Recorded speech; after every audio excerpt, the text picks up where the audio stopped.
Hello, everyone, and welcome to our webcast co-presented with We Need Diverse Books. I'm super excited to be with you all here tonight for an hour to talk about developing a unique voice and all those other pressing writing questions that you have with our guest author. So first, I want to do some quick introductions. Also, feel free while I'm introducing myself, if you'd like to introduce yourself in the chat, you could drop in a name, you could drop in whatever creative project you're working on or where you're joining us from. It's always interesting to see. I'm in, as you can tell, Oakland, California right now for my background. Okay, so my name is Mariah. I'm the Director of Programs at National Novel Writing Month. If you've never heard of us, we're an organization that helps people of all ages set and achieve creative goals. We host a couple events throughout the year, but our flagship event, National Novel Writing Month, is coming up in November. Which is so soon.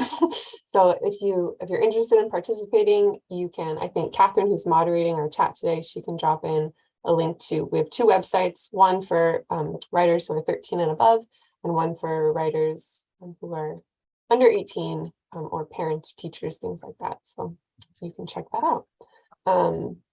Make sure checking my notes. Okay, cool. I'm here with Breanna J. McDaniel, PhD, who is our special guest author. She's the author of the picture book Hands Up, a book reviewer, education consultant, and researcher. She holds a master's in children's literature from Simmons University and a PhD in education from the University of Cambridge, with research focused on representations of Black children in contemporary picture books. She's the co-founder of Researchers Exploring Inclusive Youth Literature. And though she's originally from Atlanta, Georgia, she now splits her time between Atlanta, the Bay Area, and the United Kingdom. Breanna, welcome. I'm going to pass it off to you to do some introductions too. Thank you so very much. I'm so excited to be here. I'm looking forward to our chat and our time together. But before we get started, I would just like to plug our PRH, We Need Diverse Books partnership for the Creative Writing Awards. The Creative Writing Awards is essentially $5,000 to $10,000 scholarships awards that go to writers who are seniors in public high schools all across the US. So if you're a senior and you're a writer, whether it is writing personal essay or memoir, which is one of the newer opportunities that's been named after Michelle Obama, that the Creative Writing Awards has going for it this year, or if you write short fiction, poetry, whatever you write, if you are a senior in high school, in a public high school, you have the opportunity to submit your work for one of these awards. Again, there are 5 awards. The applications are now open. The links are going to be dropped for you to go ahead and sign up. And the applications are open until February 1st. So the applications are open until February 1st, but there's also a threshold of 1,000 applications that will be accepted. So whichever comes first, February 1st or the 1,000 applications. What that means for everyone who is here with us today, spread the word. And then if this is an opportunity that you might think you qualify for and looking forward to, go and apply now. Not now, like stay with us for an hour, but after this, go and apply.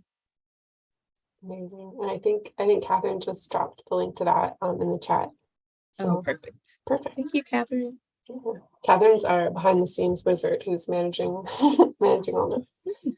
Okay, so I'm going to ask some questions now because I'd love to learn more from you. And I know our audience would too. And if you're watching and you have questions, feel free to drop them in the chat because we're going to try to save some time at the end to do audience questions as well. So if you think of something, drop it in there. Catherine will pull it for us. And you can always ask something later too. You don't have to get all your questions out now. Okay, so this webcast is about voice. And I feel like that's kind of the hardest.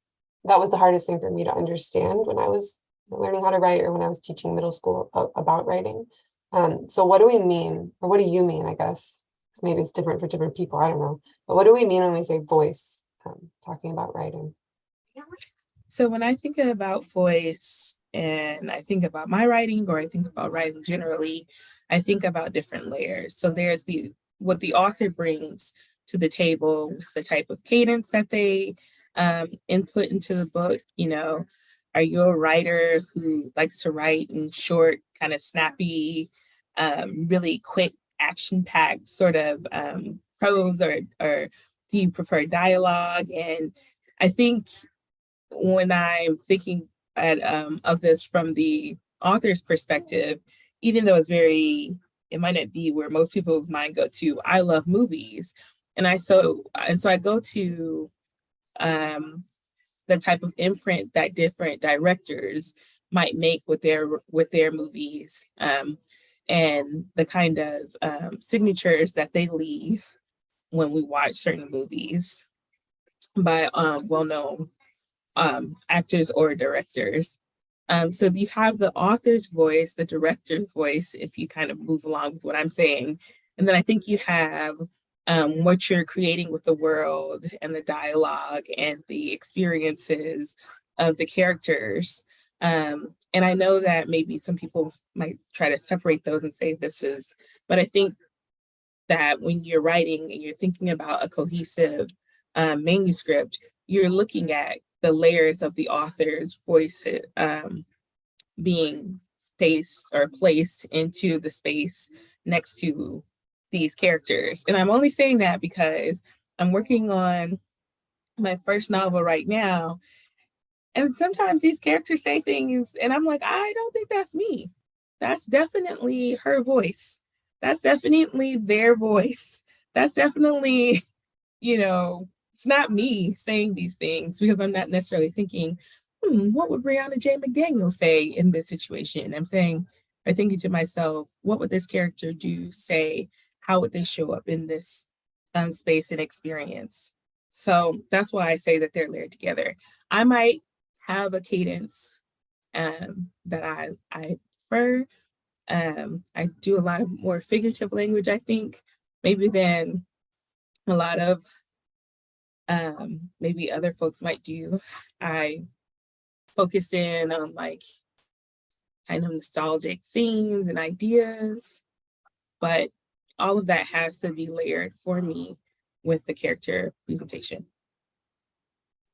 And it makes me think, like, when you talk about that, like in the movie, it made me think it's kind of like the opposite of generic.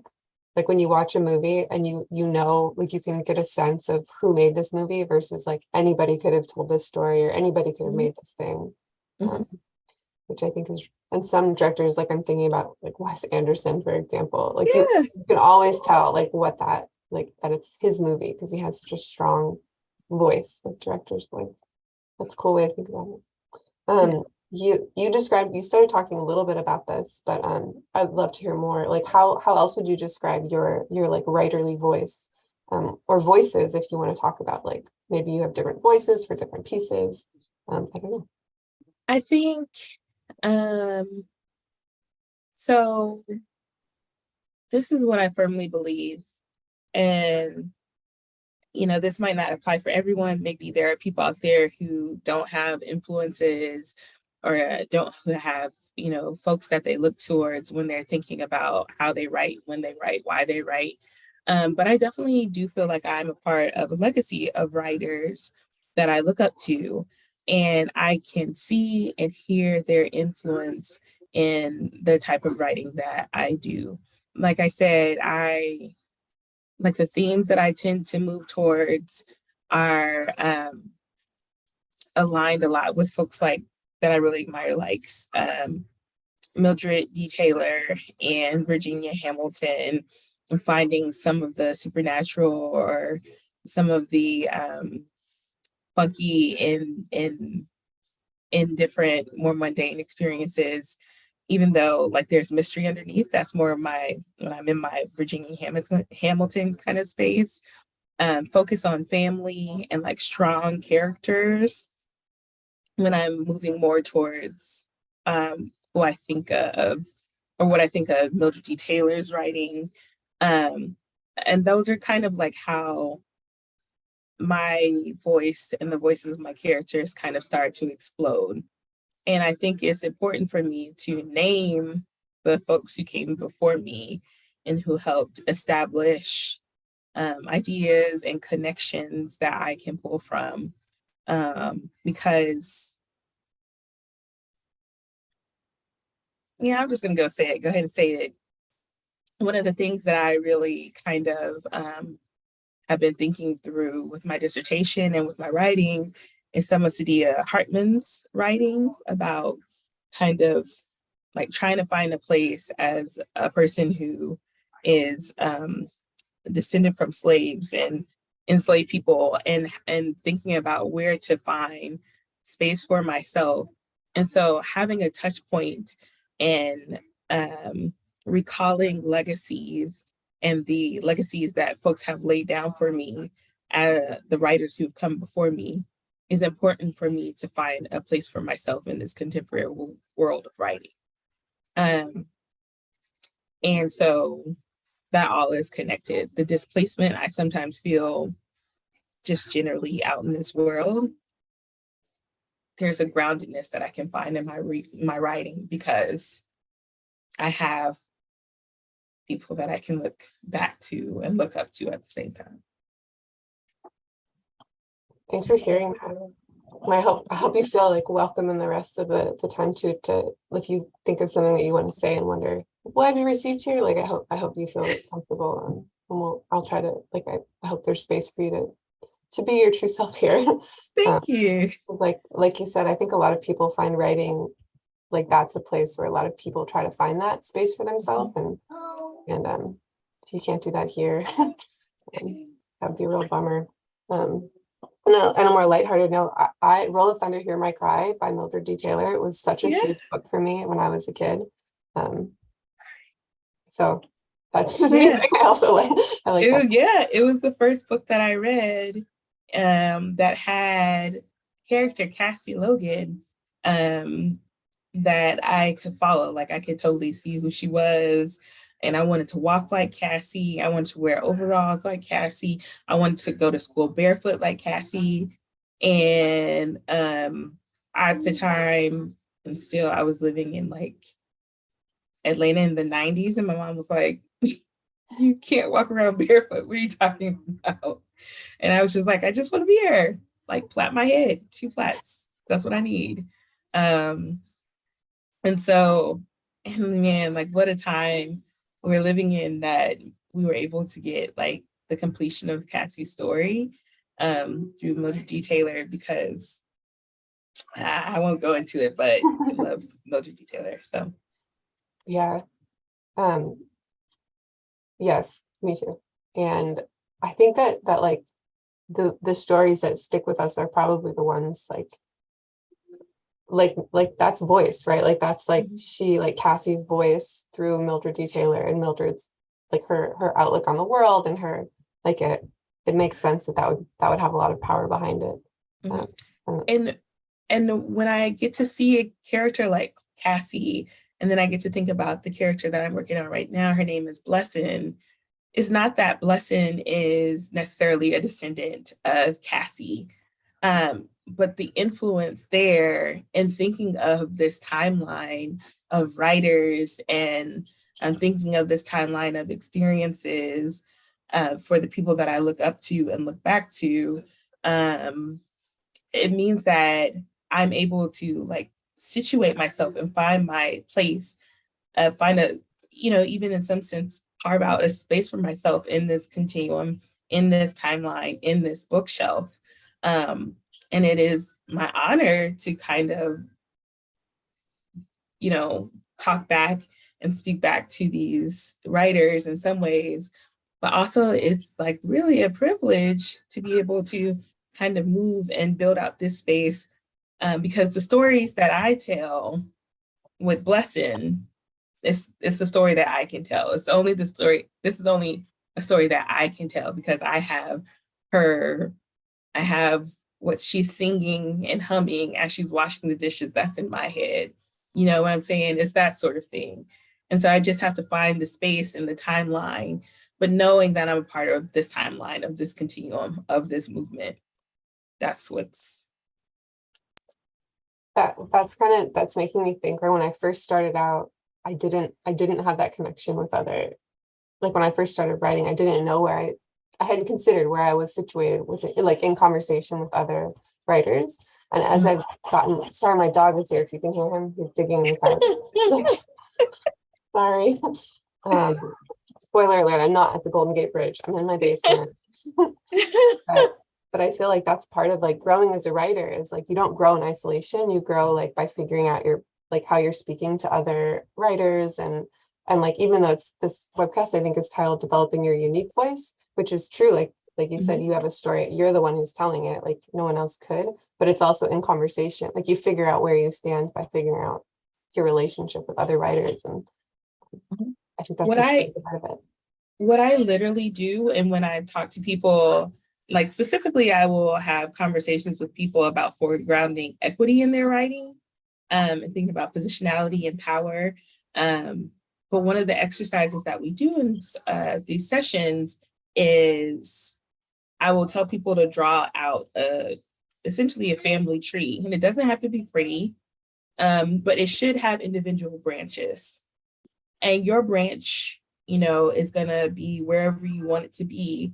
But the other branches are the folks that you want to be in conversation with, the writers whose work you might feel you're already in conversation with, the folks that you are fine not having any conversations with them, but you know that they're there and that they've had something really critical to say, even if it's not the way that you would have said it or the way that you want to say things.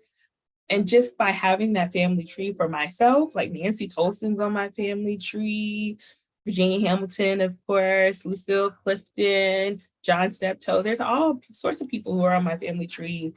April Harrison, more contemporarily. But it's just this idea that I'm building out my own branch that's still a part of a connected and rooted tree. That's so cool.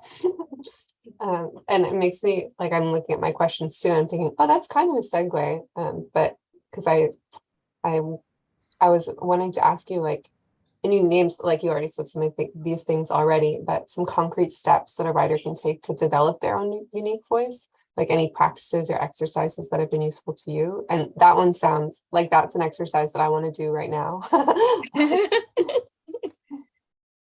Yeah. So I think a lot about positionality when I start writing because I think about how I'm entering into the space. I'm entering into the space, as a Southerner, I'm Black American, I'm a daughter, I'm an auntie, I'm an educator. I'm a sister. I start thinking about how I'm entering into a space as a writer because I think a lot of folks focus on the fact that as writers, we might be creating new worlds or finding new entrances into contemporary spaces that are real or historic spaces that are real. There's a groundedness that I feel like folks should have for themselves. Know who you are, but still be open to the possibility of there being change in who you are and how you develop through your writing. So that's the first thing. Think about how you're entering into the space of writing. And then I actually wrote it down. So that's why I'm looking off to the side. I'm not just like dissociating or something. I'm like, I wrote it down. And then I have some questions that I ask folks to think about. One question is, what are important parts of who you are that help shape how you interact with others around you? And how do those parts of yourself help construct or influence your understanding of the world? So I'll just say that question once again. What are some important parts of who you are that help shape how you interact with others around you? And how do those important parts help to construct or influence your understanding of the world? And then again, with developing voice, there's some other questions that I will present. If you were to think about a current project that you're working on, some questions that I would take a moment to ask myself as I'm thinking about the voice that I'm bringing into this space. Because for me, my books right now are just not the same. Like I have a couple of books out. I wrote a book for the Atlanta Mayor's office called Atlanta My Home. I should have brought that copy, whoops. But I also have Hands Up, and then I have Impossible Moon. And these two books are totally different. Even like, the tone that's set just from me entering into the space with the brighter palette here and the darker but still very vibrant palette of Impossible Moon. The tone and the voice is different in the different books. And part of that is these questions that I'm telling you to ask yourself. And this is what I ask myself when I move into different projects. What is my positionality and what is my purpose in completing this work? How am I entering into this conversation with this particular project? How am I entering into the conversation that maybe I'm trying to have around different themes? Am I talking about different social issues in my work? Am I talking about, grief, but using fart noises to talk about grief and loss? That's actually a total, like a thing that I've done. I have a book that's coming out called Cute Toot. It's about two sisters who have a farting contest, but the book is about grief. But in order to get to the space where I knew what I was talking about grief with this particular book, I had to think about, who I am, what's going on around me right now. I wrote the book during the height of the pandemic and was thinking about like what happens when you're in a house, you're in a group, you're in a space with different people or with your family, excuse me, and the world kind of has turned itself upside down and you don't know what to do, but you know that things are quieter. You know that people are maybe a little bit more on edge in the house. And maybe they show it different ways, but you as a child feel it. And so in this story, it starts out with two sisters trying to play quietly, hide and go seek in their attic. But one of the kids, the little sister, she starts farting and it becomes a contest. But again, it was about finding myself in the headspace that I was in when I was writing this book. I see it's 8:25 because I don't want to keep just talking, but basically what I'm saying is ask yourself questions and give yourself some space and some time to think about who you are as you're beginning a project, as you're starting to think about different themes and ideas, characters, what they may say, what they might do, how they might ride a scooter. Give yourself the space, first of all, to figure out how you're entering into the space and what your positionality is, because that's important for you to ground yourself. Like I said, it could change. And for me, especially, my voice changes. I think I have unique voices. I have different entrances that I use to move into the books and the projects that I complete. But I don't know that I would say that there's one voice. Maybe as a reviewer, because I reviewed for Kirkus and I did realize that there was one like superlative that I kept using for books that I really liked that I would star. And I was like, I gotta stop doing that because somebody's gonna be like, this word shows up in all these. So but as a writer, sorry, go ahead. Oh, no, you finish. I can hold. I'll hold. No, I was just gonna say as a writer, think about the different entrances. It could be different entrances for each book. It might not be the same across the board. I think that's one, like what you said. First of all, I want to know what the superlative is. Like, What'd you say? What's the superlative? I can't tell you because I use it a lot. Oh my God. Okay. Well, I'm just going to think in my head of like all the different superlatives it could be.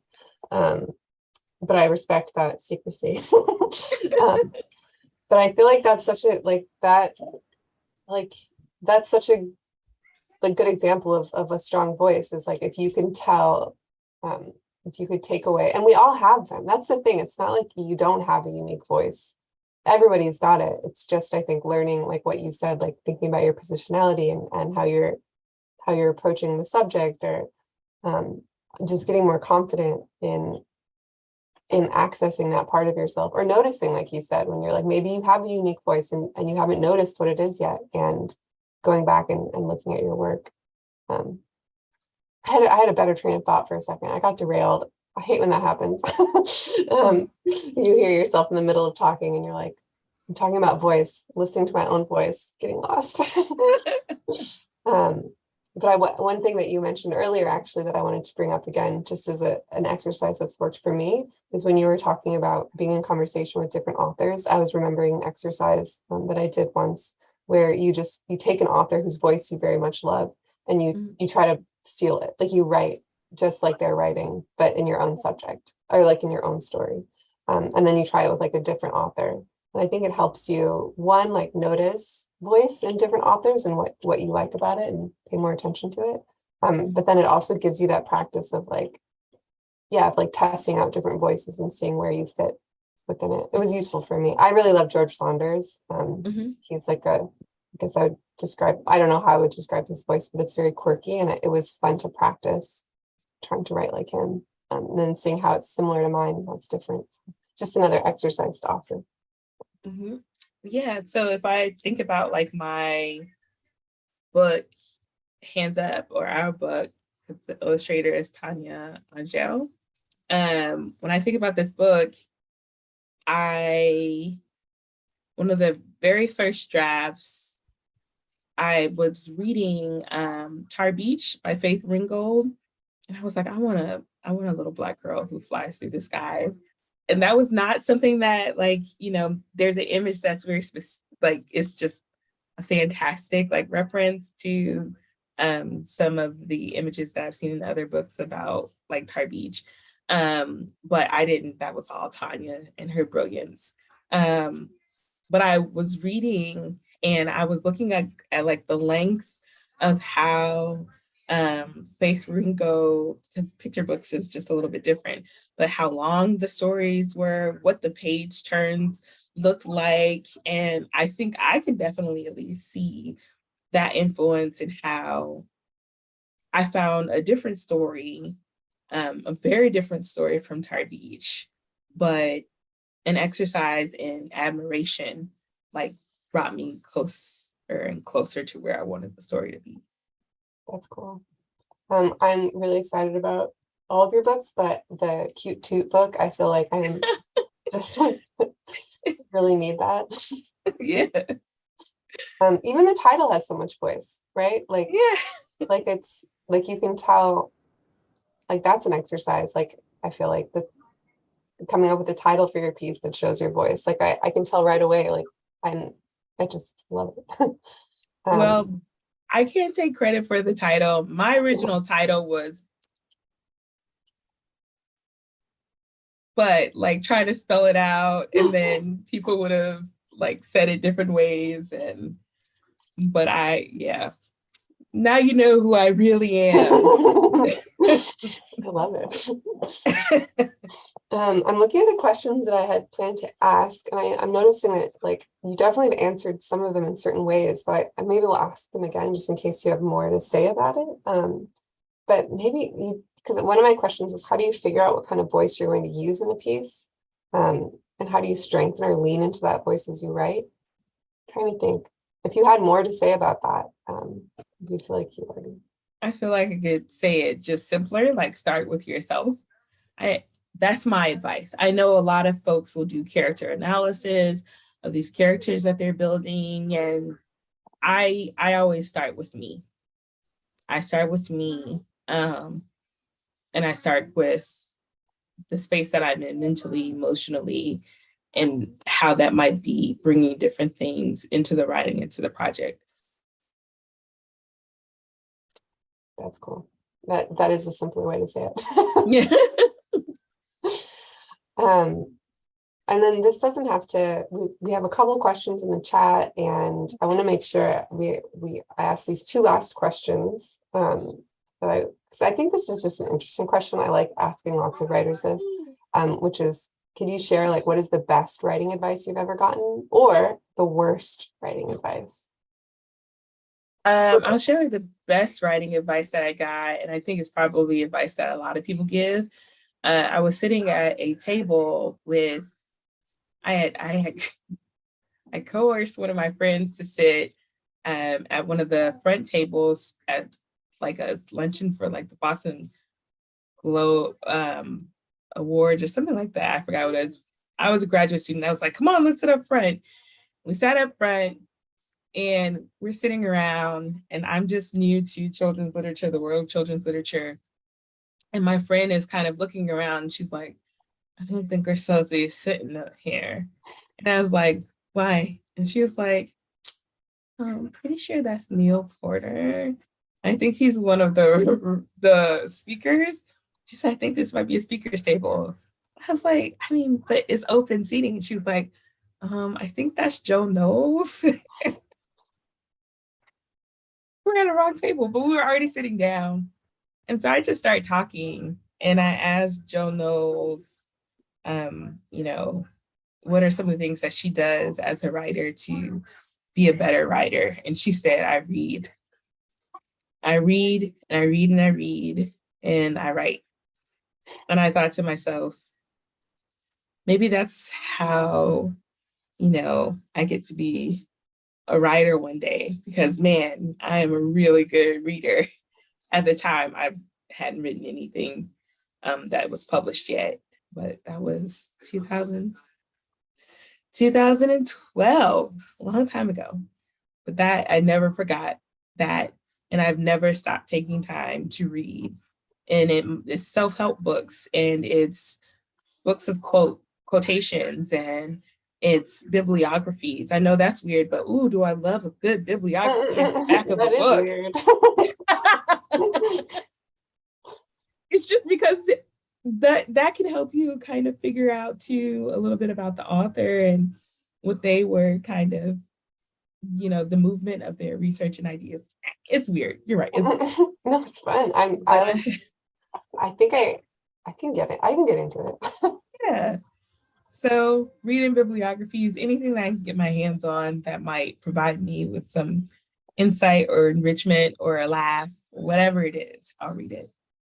I like that because it makes the whole world like a exciting place to be curious about, versus like, because I remember reading something once where she was like, I found this really amazing piece of writing inside an airline magazine, and just the idea that like you can find voices and interesting, weird things everywhere. I just had a baby and he thinks everything is interesting. And I'm thinking, how can I sustain that for myself? And I think writing is a really good way to try to do it. Just like be interested in everything, read as much as you can read. That's great. So I love like being able to be around babies and like be a person that's like, hi, I know you're not getting this because you don't have words like we have words yet, but welcome, because you just got here. And I know you're like, oh, my hand. And it's like puppies are puppies aren't babies, but man, when I meet puppies who are like looking at cars and being like, like, you just got here. It's the coolest like quality, I think, that to be able to have as an adult, just like how to do that. Also, we have a dog. He's gone now, but puppies and babies are like the same. Now that I've had a baby, I'm like, no, they're pretty similar actually. They're pretty similar. Yeah, they're pretty much the same. Okay, so last one. This is because this is especially focused for people who are interested in submitting to the Creative Writing Awards, but also, if you're submitting to a contest or a magazine or an agent, if you had any specific advice for those authors who are submitting on how to use voice in their submission. How to use voice in your submission. I think trust yourself. I think a lot of people definitely write to trends that they may see, and there's absolutely nothing wrong with doing that. But I think it is easy to tell when people are just writing to what they think might appeal to an agent or an editor or, whatever else. But when you're writing your story, the story only you can tell, I think you can tell that too. So be, tap. That's why I start with me, because, I know this, I hope this isn't self-centered. It's not self-centered. It's just about making sure that what I'm putting forward is the best of what I have to offer at the time with my writing. And that can only happen when I'm being grounded in myself, what I understand about myself. I'm entering into the space. And I would say, do the same thing for yourself. Don't worry so much about trying to get a story out that you think will appeal to certain people, as much as focus on getting the story out that tells and shares the voice only you can do. I think that's good advice, because sometimes you hear voice, and I think part of voice is like knowing what the audience is. Like if I'm writing for, like my parents versus my friends, like my voice is going to change. But I feel like you're saying, like, don't pander, like don't start with writing what you think the people reading it want to hear, because then they're going to be reading 1,000 versions of that versus something that's like really actually unique to you and your experience. I listened to the Moth Storytelling Hour, NPR.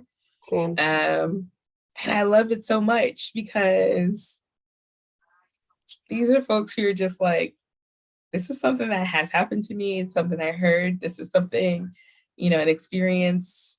And they're just telling you their story as they remember it. And it is, I could listen to it for hours.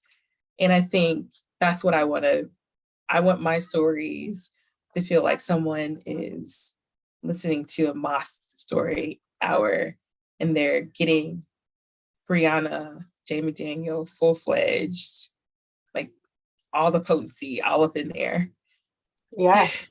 I think it's like a confidence thing, like we said earlier. Like I think that's great. Like when you feel comfortable, like if I'm with my friends, I'm naturally will like let my voice come out, right? Because I feel pretty confident that I'll be heard or received, or like I can feel confident in that way. And I think developing that so that you get to walk in the world, like use that voice in your application or your I think that's great. I'm a sucker for voice. Like whenever I'm reading submissions in my job, which is rarely, like I work for a nonprofit, but sometimes it comes up, and whenever I hear a voice in a submission that's so strong to me, I'm always like, I love it. Like that's what I always am looking for, I think.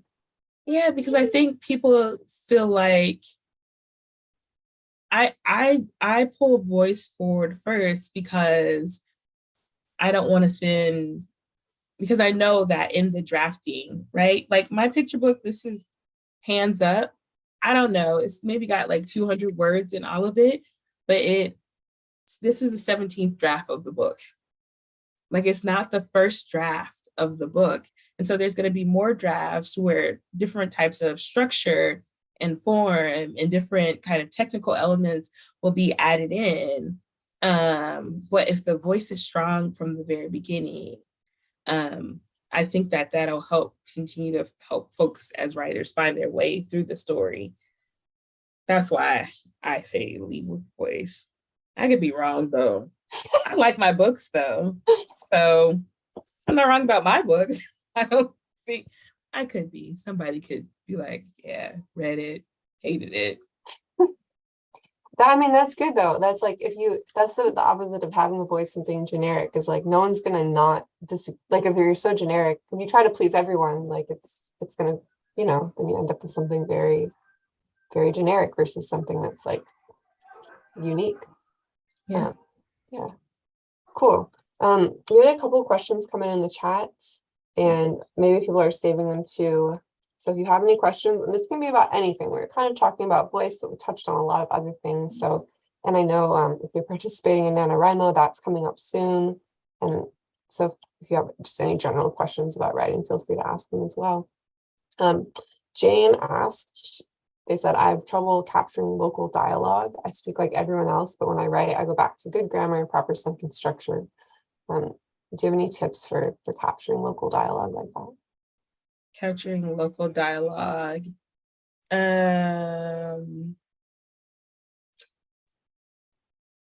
shoot, I was gonna ask a follow-up question, but obviously like I'm not just gonna, but I don't know. So I take a lot of voice notes when I am thinking through a story. So my writing is not always just at a computer, or I actually do a lot of longhand writing as well. But when I do notes for myself and I do voice notes, I just type them as is. And sometimes that ends up being dialogue that I just copy and paste. So I would say maybe if there's space for you to take voice notes and then just write as is. I know the correction part is a big part of a lot of folks, but like push back against that while you're trying to figure out how the dialogue and the different ideas are coming together. Just push back against that. Also, if you're a part of a writing group, there might be people who have that as a particular strength that you might want to tap into some of the different things that they do. If you're not a part of a writing group, just because, and this is my advice, I would say be a part of a writing group, because writing can be a lonely but incredible endeavor. And I think community is important. I went off track. I use voice notes and I write exactly what I'm saying. And then I leave it in that space for somebody else to come in and help me find structure if I need it. But also complete drafts. I know some people do drafts in like chunks, but I like to write a whole story. That way I'm not constantly going back and changing things and not keeping track of what I'm changing as I'm going throughout. So that might be helpful too. Yeah, I have some plugs for that. So writing groups, agree, and it can be hard to find them. We try to support people on our NaNoWriMo website to find groups that they might be interested in being a part of. So we've got regional groups, like you can join up with people in your region. We have affinity groups.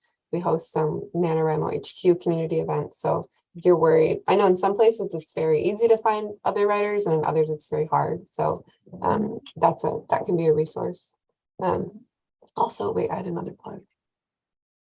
Oh no, it was just something. It was a plug for just me personally, which is I also like to write like that, because I think that when I first started, I did the thing where you start writing the first half of a story of a novel, let's say, like I was working on a novel, and I got halfway through and realized I'd done a lot of stuff wrong. And so I went back to the beginning and wrote the beginning again. And then I, started writing a little further, but then I was like, oh no, it's wrong. So I went back and started over. But then you never actually know what your story is until you get to the end of it and say the end, and then And so I feel like I wasted a bunch of time. And so now when I write, I feel free to change things as I go. Like I'll change character names, or I'll make decisions that I shouldn't have.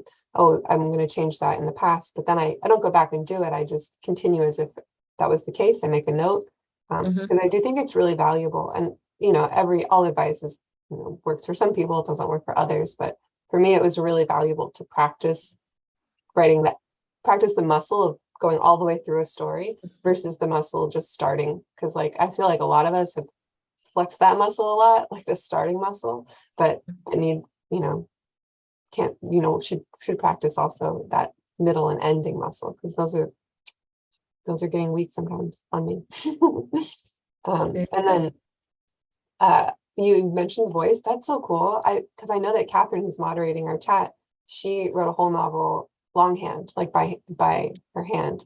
I think it took her a long time, maybe 10 years. She can say in the chat if that's wrong, but I think that when you type and when you write by hand and when you talk, it's not just different ways of saying the same thing. Like you really do access different voices in yourself, and different parts of your brain, I think even. So I think that's really cool advice too. I have a couple more questions coming in the chat. This one's kind of interesting.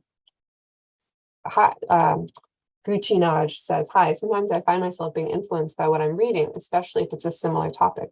How do you find a balance between reading and writing? Like how to make sure your voice isn't overly influenced by what you're reading? That happens to me too. So I think I try to figure out what are my palate cleansers. Like what's my coffee? So, you know, like, what are my coffee beans is how I think of it. Because, you know, when you're in a scent store somewhere, and you like smell a candle, and then in order to like kind of cleanse that space, you sniff the coffee beans so that you can move into the next space. Figure out what your coffee beans are. This doesn't have to be anybody else's coffee beans, but my coffee beans are the Men in Black movies. Because I go so deep into those spaces and those aliens and the possibilities. And there's that scene at the end of Men in Black 2 when Tommy Lee Jones like opens the door and New York is just a tiny locker, and then look at me, see how, and so then all of a sudden I'm back and immersed in that world. So I find out what your coffee beans are, the things that will kind of clear out your senses. Because I think too that I take notes of things when I'm reading through like books that I really like. Oh, I really like how they said that. Oh, I really like, I'll take notes. But I'm not a person who always remembers the context for things.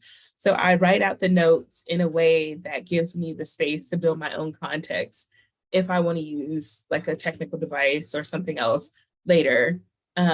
So I still take notes when I'm working through, or I'm really into a book, but I find my cleansers, my coffee beans, and I give myself time.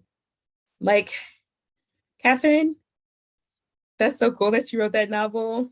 And I think a lot of people might say, oh man, 10 years. I don't know, 10 years writing a book doesn't seem like a long time, because some books, they take a while to kind of get through. And so give yourself the space. Don't think you have to rush from one space to your writing. That's why I give myself the coffee beans and give myself that time with coffee beans. I recently rewatched only the part of the first Men in Black movie when Will Smith is in the training room and walks in and there's aliens popping up, and then he, you know that scene? Because for some reason I was like, I need to watch it. So then I I know YouTube. that scene word for word. Yeah, it's It's so great. good though. I don't know why it was drawing. I think maybe it's like it's something about like, I don't know, being unconventional, or it's just, I don't know, it's a great scene. He said he's not snarling, Yeah. he's sneezing. He's got it clutching a tissue. It's such a good movie. My I God, know that's a lot of people. uncanny. I love that movie. Okay. I think that's all I wanted to say. No follow-up questions. Just wanted to tell you that I also love that movie and watched that scene. Okay. Assorted Adventures says, I feel like it can sometimes be difficult to tell what voice is coming across in my own work, or if my own voice is coming across as intended. In my head, there's so much tone and context that I know a reader won't have access to. Any advice on how to learn to look at your own work from the outside? That's interesting. I'm just gonna be honest and say I don't necessarily think I know how to do this. It's very hard for me to divorce myself from my own work. And that's why I have like two people I really trust to read my work. And sometimes the way that the work is read out is a part of it. So my poor best friend, oh, Brittany, how I love you. She has to sit through me saying, can I read this out loud to you to see how it sounds? Other people I can just give a manuscript to, but Brittany, she knows me so well.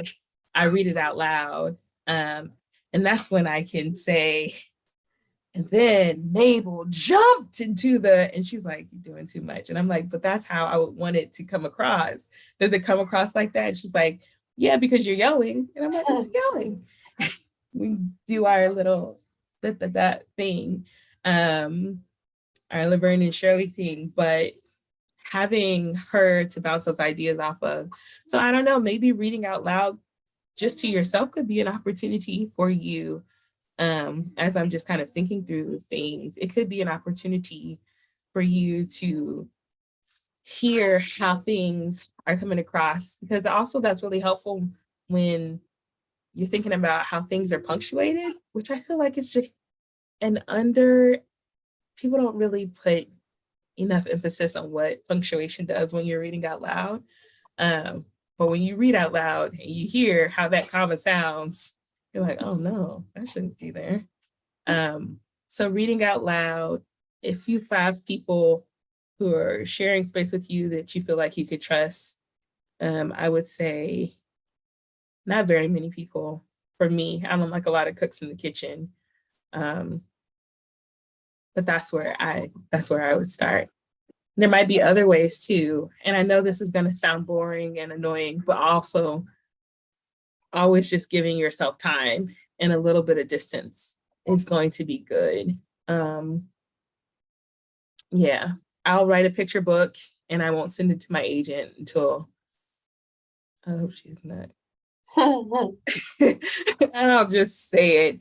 Sometimes I have a couple of books stacked up right now that I've just written, and because I'm not sure of them, because I need some space and some time with them, it might be 3 months later that I'll send it off to my agent and I'm like, okay, this is good.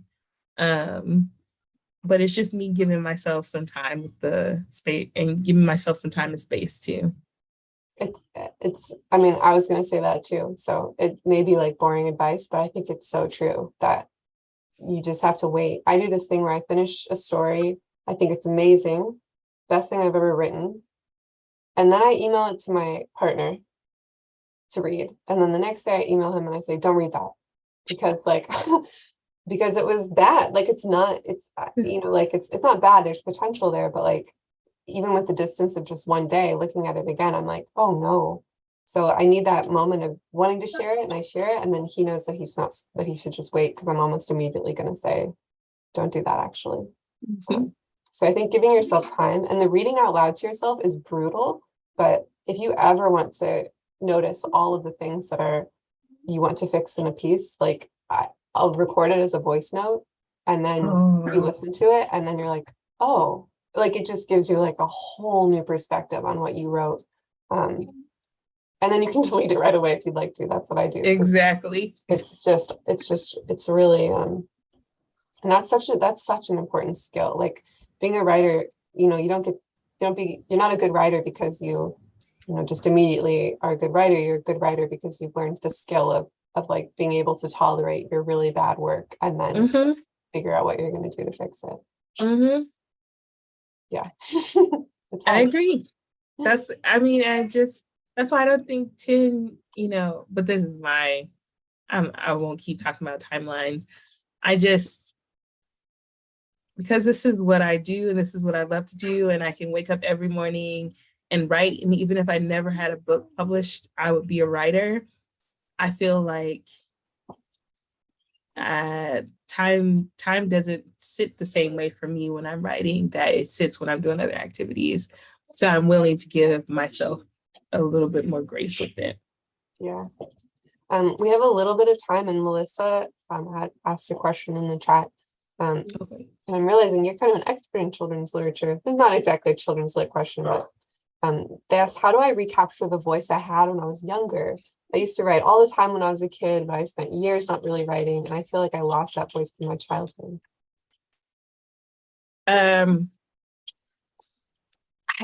I don't know if there's a actual technical answer to it for this. I go back and talk to the people that still call me by pet names from when I was younger, because they remember, my aunt called me banana pudding. And so I go back to her and she's like, do you remember, Nana, you did this, and this? And I'm like, no. And she's like, you said auntie. And then she'll do her voice. And I'm like, yeah, just go ahead and say it into the mic right here.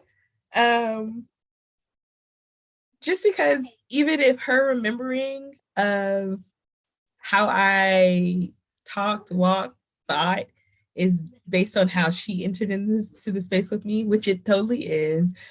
Sometimes I've heard stories from people that's not even close to what I was thinking or feeling at the time. I'm like, no, I was terrified. Why did you think that was funny?